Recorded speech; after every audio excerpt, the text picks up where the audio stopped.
Plus de fatigue à la ménopause, ça s'explique. On peut dire que c'est normal, mais c'est absolument pas une fatalité. Et il y a plein de choses qu'on peut faire. Je vous dis tout dans cette vidéo.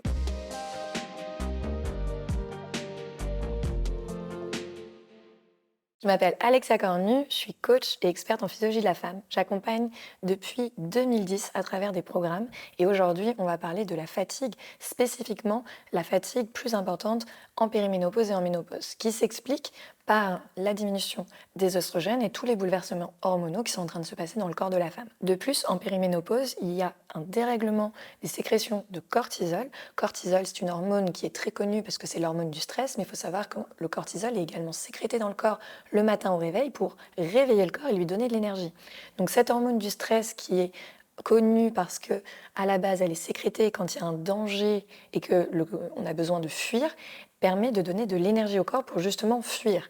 Aujourd'hui, quand on a beaucoup de stress et qu'on est sédentaire, les effets sont catastrophiques d'avoir des sécrétions de cortisol, mais cependant, il y a aussi des bons côtés au cortisol et le matin, les sécrétions de cortisol donnent des boosts d'énergie à votre corps pour démarrer votre journée.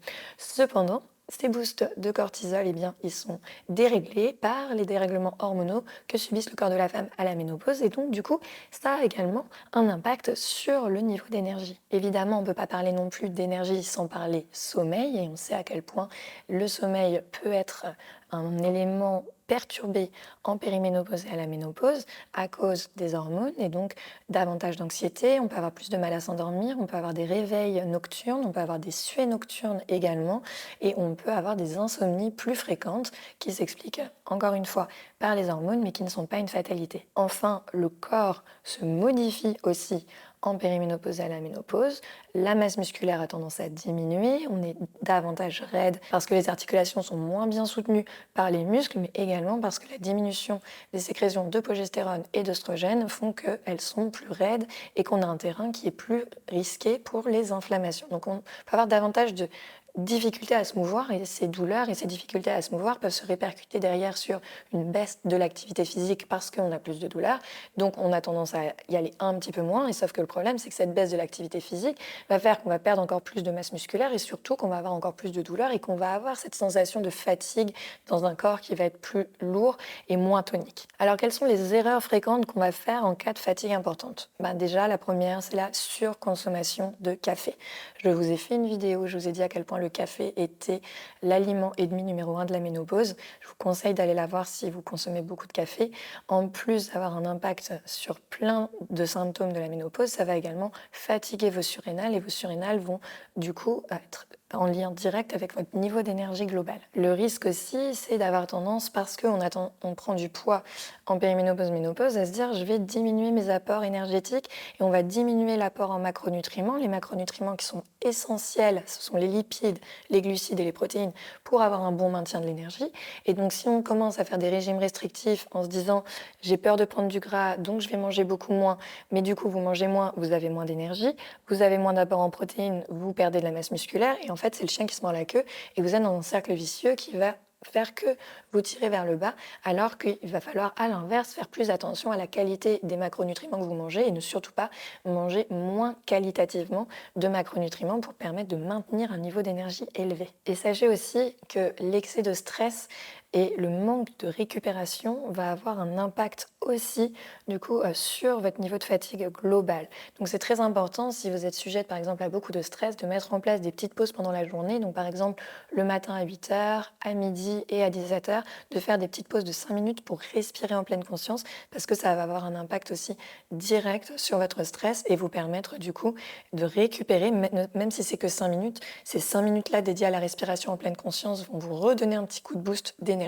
et vous allez beaucoup moins sentir cette fatigue importante. Alors quelles sont les solutions maintenant que vous pouvez mettre en place pour lutter contre cette fatigue plus importante? Bien déjà, soignez votre sommeil. Ça va être très important de mettre en place une routine du soir par exemple et de surveiller son sommeil pour avoir des nuits plus récupératrices. Et le sommeil, il y a toujours 3 éléments qu'il faut tenir compte, ça va être la quantité, la régularité et également la qualité. Donc travaillez sur ces 3 axes-là au niveau de votre sommeil, ça va être très important. Il va falloir aussi faire de l'activité physique parce que l'activité physique va vous permettre de sécréter des endorphines et ça va vous permettre du coup d'avoir plus d'énergie et vous allez vraiment sentir la différence, vous sentir à la fois plus tonique dans votre corps parce que vous aurez une meilleure condition physique, plus de masse musculaire, moins de douleur, mais aussi à la fois grâce aux sécrétions hormonales qui vous donneront un boost d'énergie naturelle. Aussi, il faut savoir que vos hormones se nourrissent de protéines et de bonnes graisses, donc essayez de consommer davantage de protéines, qu'elles soient d'origine animale ou végétale, et mettez le paquet aussi sur les oméga 3 au niveau des graisses pour soutenir justement votre système hormonal et éviter d'avoir trop de fatigue liée du coup à des dérèglements hormonaux. Enfin, certains aliments riches en fer, en magnésium ou encore en vitamine B12 peuvent être très intéressants à intégrer dans votre alimentation pour essayer de booster un petit peu votre fatigue. Donc si je dois résumer, faites attention à votre sommeil, bougez davantage progressivement, faites attention à votre alimentation, hydratez-vous aussi, j'en ai pas beaucoup reparlé dans cette vidéo, mais sachez que l'hydratation joue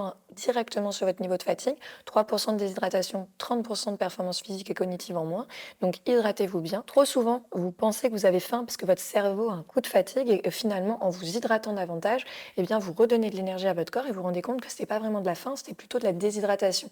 Le cerveau a un peu du mal à faire la différence entre déshydratation et faim, donc hydratez-vous suffisamment pour être sûr de ne pas avoir de fringales liées à une déshydratation. J'espère que tous ces conseils mis bout à bout vous aideront à vous sentir moins fatigué, à retrouver davantage d'énergie. Encore une fois, d'être plus fatigué à la ménopause, c'est normal, mais ce n'est pas une fatalité. Vous pouvez agir dessus. Si vous avez des questions, n'hésitez pas à les laisser en commentaire. Laissez-moi aussi un petit j'aime et abonnez-vous à la chaîne si ce n'est pas encore fait. Comme ça, vous serez notifié à chaque fois qu'il y a une nouvelle vidéo sur des sujets de santé de la femme. Je vous dis à très vite.